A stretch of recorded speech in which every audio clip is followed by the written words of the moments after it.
Hello everyone, the Nerdy Steve here, and today I will be featuring a 5-color domain deck in Standard. The list is in the description below. I'm going to talk a little bit about the plan of the deck, and then we'll play a couple of games. So, let's go. The deck is kind of relatively straightforward. We are a 5-color deck, and that allows us to play really powerful standard spells, specifically the Kami War, which isn't domain, but the Kami War is a saga that can exile a permanent, then return another thing, and then becomes this really big creature that, if it's not dealt with, can take over the game very quickly. And to get there, we play Drag to the Bottom, which is a new domain spell that can give all creatures -5/-5. And then we have Leyline Binding, which is another new domain spell, which can, for 1 mana at instant speed, exile any permanent from the battlefield until Leyline Binding leaves the battlefield, right? So we have these really cool control style effects to match with the Kami War. And to get there, we are running Fable the Mirror Breaker, which is a very powerful spell, but Fable allows us, to fix our mana, to loot away cards that we don't need. And that's really the important part here. Sadly, it doesn't really have the reflection of Kiki-Jiki part doesn't really work with like anything in the deck, but we're mainly there just for the first 2 stages. And then we also have some more cheap removal, more mass removal with the Meathook Massacre. And then we also have Sunset Revelry. Again, we really want to be able to get to the late game, and Sunset Revelry can help us gain life and get creatures to help us live in the meantime. And that's basically what this deck is trying to do, and we'll see how it goes. There are lots of different 5-color control decks going out. There are a lot of 5-color decks going around right now, but I think this deck has a lot of room to, be personalized into what you want it to be. And I'm just going with this to see how it's going to work. So, let's play some games. Alright, we'll keep this, and I think we're fine. We have the Shigeki here.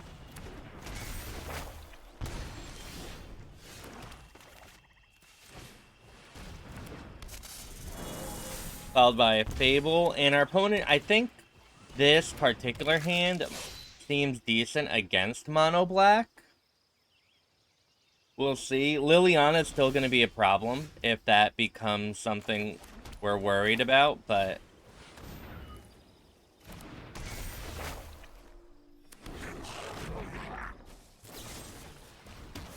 okay.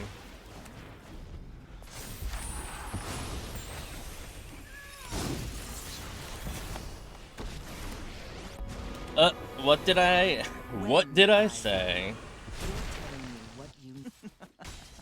Off you go. Alright, let's discard both of those.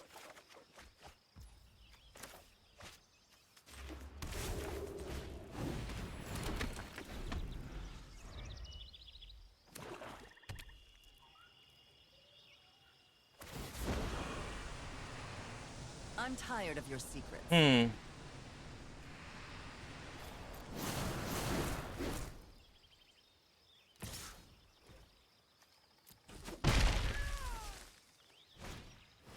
Underdog? Okay. Alright, this is good. We get to kill the Liliana here, while having the Archangel up, and Archangel is one of the few things we can copy with Reflection of Kiki-Jiki. I knew this was a waste of time. And it's a good card to copy, right? So Evolved Sleeper is also a very good card, though.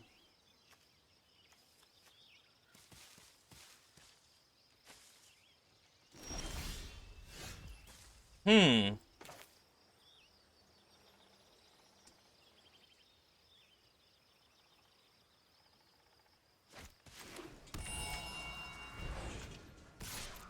if I want to cycle or not. I think we're fine not cycling yet.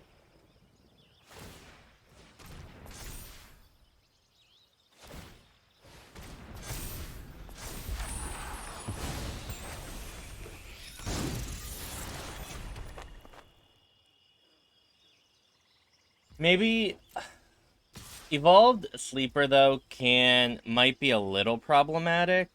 But actually, if we do this and just put everything blocking the Evolved Sleeper, I think we get to kill the Evolved Sleeper, and we don't have to worry about our opponents.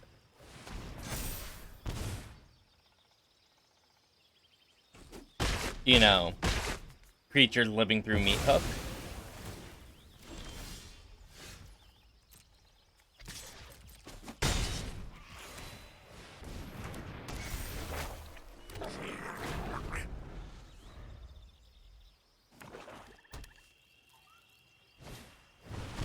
Underdog? Okay. Fine. Actually, no. We'll just take all this damage. And then at the end step, we'll activate the Angel. Or get a copy of the Angel.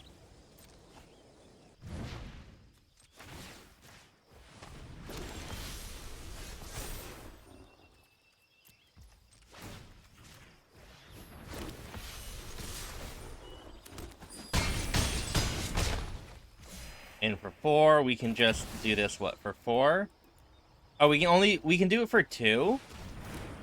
We don't need to do it for 4, because if our opponent has something, right, it might be a little bad. But if we do it for 2, both of these Angels are going to die at end of turn, and it will be lethal. And we still have our Archangel of Wrath, just in case something went wrong. If we did it for 4, we lose the Archangel of Wrath. Like, so it's a little safer, I think, doing this. So, GG. Well, our opponent is looking like a mono blue tempo type deck. And it is, and this is going to be very, very hard for us to potentially compete with. Let's hope our opponent does not counter Azusa here.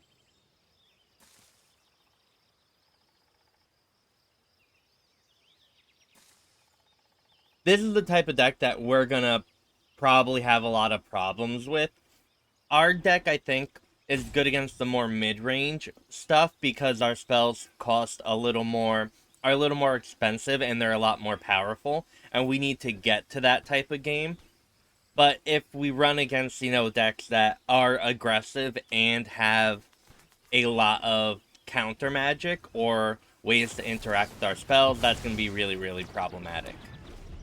Like, the Meathook Massacre is good against aggressive decks, unless that aggressive deck has counter magic, right?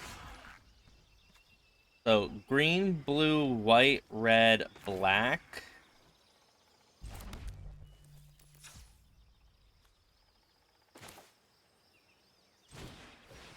We'll do that again.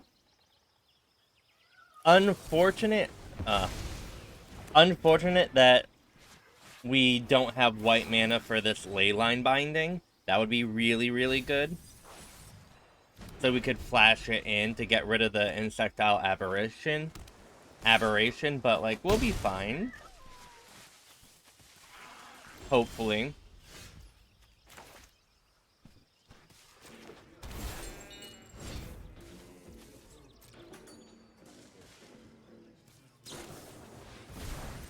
Otherworldly Gaze.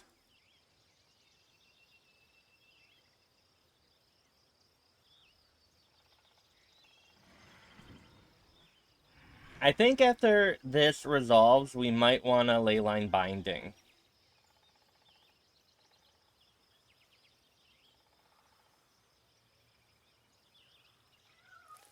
I think because it allows... Our opponent's only going to have 1 blue mana. Leyline Binding will be able to resolve against a Spell Pierce that our opponent has, right? Oh, we didn't get priority, so never mind. Thought we would. So... And that's actually really, really big. So hopefully we don't get punished too much here. We would love, what, our opponent to try and bounce it? Or slip out the back? Okay.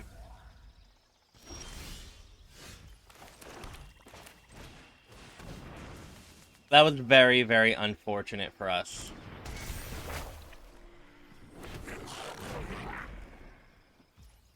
But we do gain 3 life here. And maybe that will be good enough, who knows.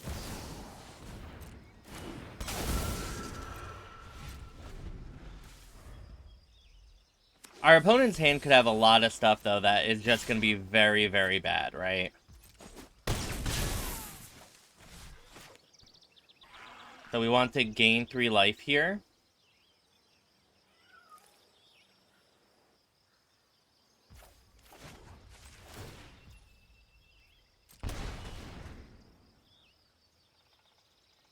Thran Portal does deal 1 to us, though, which is a little bad.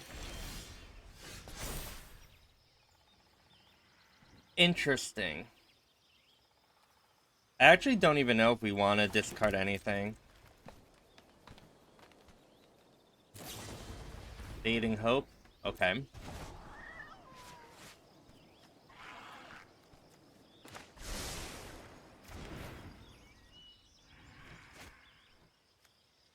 We want to do, what, this for 3?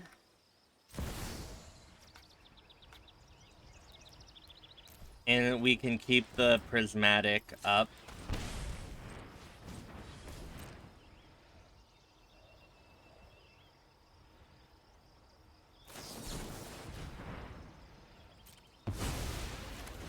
And then we do this to get rid of Insectile Aberration. Go to 4. Valerian Terror, everyone.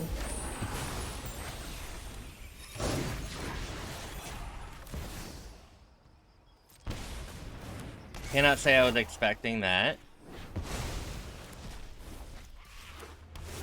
Alright, we just need our opponent to not have any interaction here.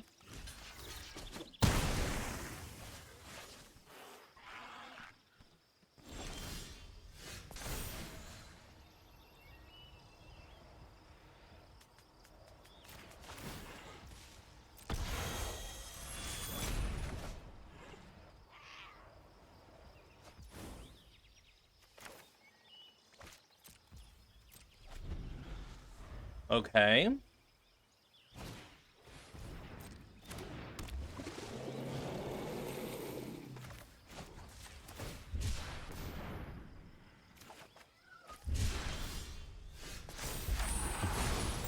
Those are actually both pretty good.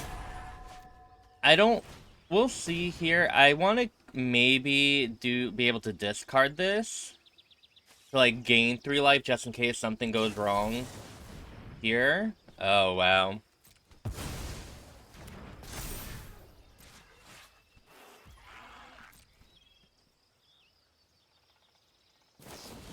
Oh, and the Fading Hope. So if we played the Herd Migration, we would have won.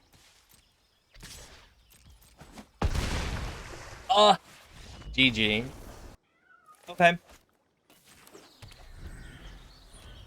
This is a much better hand, I think, than what we've had.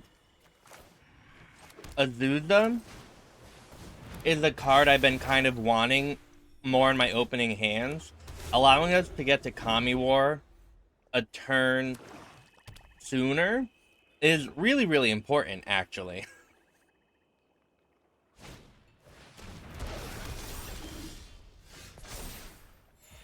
Like, you would think obviously, right? And it is kind of obvious, but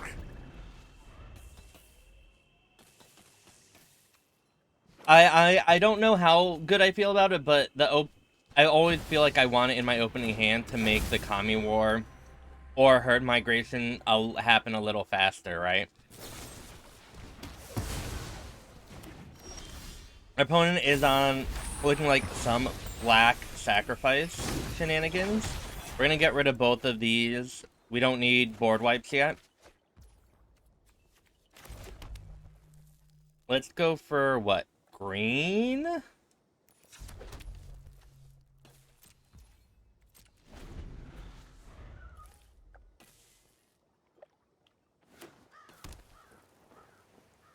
Oh, I think we have basic lands. Uh-oh.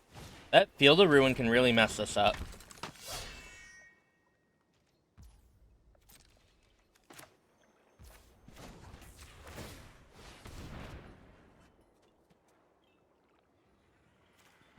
Let's get red.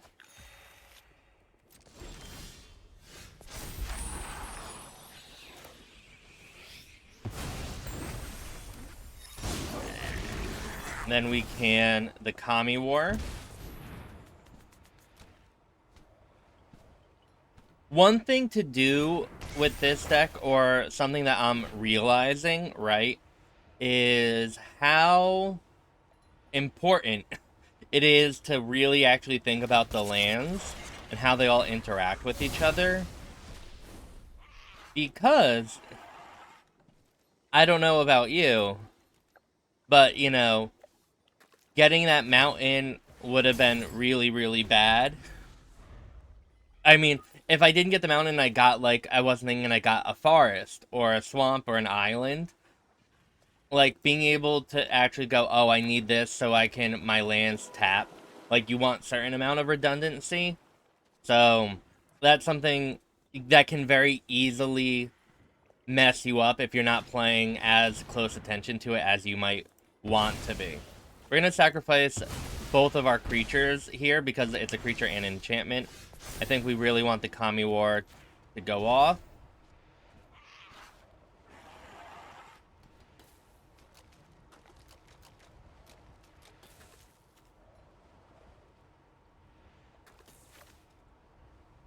Because the O Kagachi made manifest is such a powerful thing for us to be doing, and we want it to be able to do its thing, right?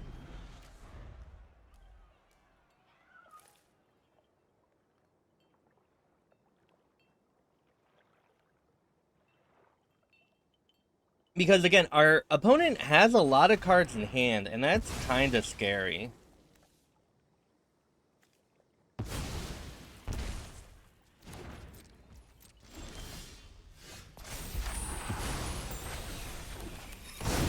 I'm gonna cycle this. And then I'll play it.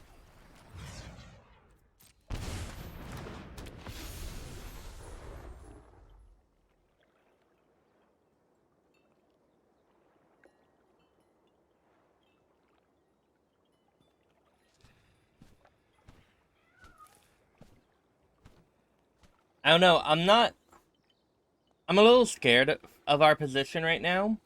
Because again, look, our opponent has 6 cards in hand. Anything that our opponent can do to, like, kill the Okagachi right here is going to be so bad for us. Because we need this card advantage. We need stuff to be able to do. No more distractions. One of your friends has to leave. And if our opponent has another Liliana or something, that would have been really bad. So let's attack here. And maybe that's wrong, we'll see.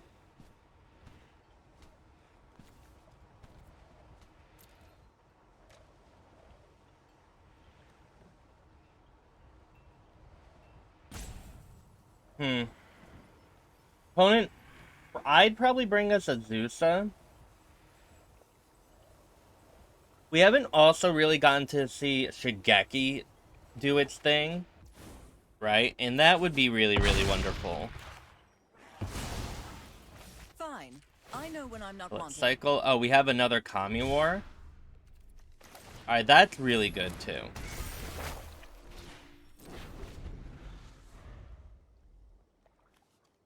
Because Okagachi also is not an instant, right?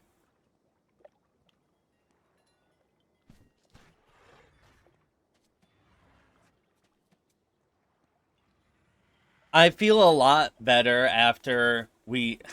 If your opponent can't kill the Okagachi one turn, right? The odds of it living another one are fairly high. Obviously, our opponent could have drawn something, right? But I'm like, okay, I can breathe a little. Let's see what happens here. Another Liliana gets rid of it, which would be very, very bad. And also, while we wait, if you haven't already, like, comment, subscribe. Great way to help support the channel. Bam. And now, what do we do? Thorin. Okay. Out of my way. So if our opponent Sorens and makes a token, no. Okay. Fieldred. Got it. For knowledge, a fair trade. Let's see what our opponent will give us with Okagachi. And then after this, I'm going to Herd Migration. And that is really good if our opponent does not have Meathook Massacre. If our opponent does have Meathook Massacre, then we make them tap out and we get to Okagachi attack again. So that's like still kind of fine.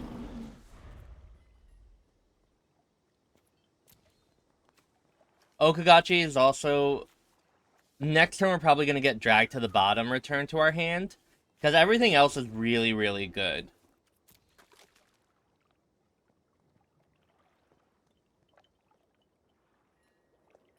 Also, Dunkin' Iced Coffee, everyone. Cheers. Meathook. But we knew that was going to come. Doesn't make it any less terrible, but...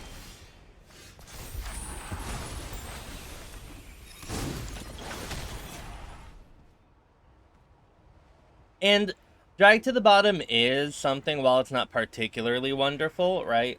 Our opponent does have, you know, stuff that, like, us having board wipes does make them have to play around stuff a little more indifferently. And it was an extra 4 damage, right? So, there are, like, worse things to happen.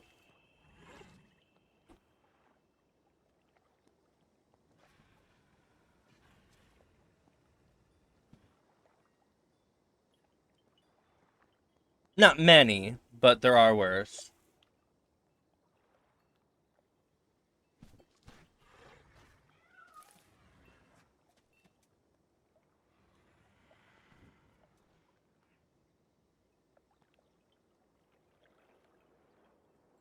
Our opponent is thinking a lot, because our opponent knows we have a Drag to the Bottom and an Infernal Grasp, right?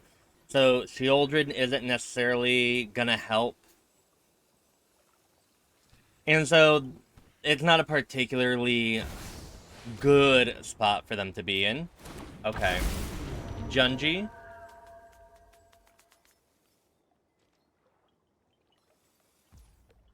Sadly will not help if we have the Leyline Binding to get rid of it.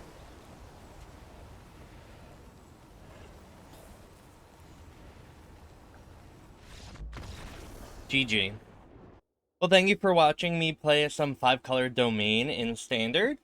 This was a very, very interesting deck. And because I actually think there is a lot of potential, I wasn't necessarily the biggest fan here, but I also think that comes from a couple of reasons. First is, it's a really new and weird deck, and I need to figure out exactly maybe how to build it a little more concisely. Like, I think if you reiterate it, you can find cards that you really, really like. So it was like, it's just, I think that's the one point is the many points is it needs to be honed a lot. And I think there is definitely room to do that.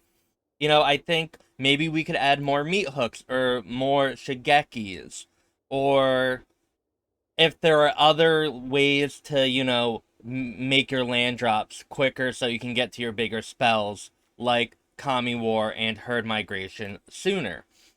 The mana wasn't necessarily a problem here, but I definitely think the more you play, the more you can hone in on changing the amount of basics and the tri-lands and making it work better for you. Sunset Revelry was kind of good, but maybe it's not needed. Maybe instead we want more Meathooks or more Infernal Grasp, right? And Fable of the Mirror Breaker, I kind of liked it, kind of didn't. You know, again, there might be a better thing, and I'm sure when I do this deck down the line again, because I will, it will be very, very different. You know, we'll probably still have 4 Kami Wars and 4 Leyline Bindings, but there's probably a lot of different moving parts here, and that's really, really great. So if you have any suggestions or if you've had any success with any 5-color domain control decks, let me know. I will be doing like a 5-color humans deck soon with or without Joda, but I'll definitely eventually do one with Joda, so I'm looking forward to that. And with all that being said, if you haven't already, like, comment, subscribe. Go watch me at twitch.tv/thenerdysteve. And yeah, I hope this video was at least somewhat fun and entertaining and somewhat informative. I learned a lot, and I hope you did too. So have a wonderful morning, afternoon, or evening wherever you are, and thank you so much for watching. Bye.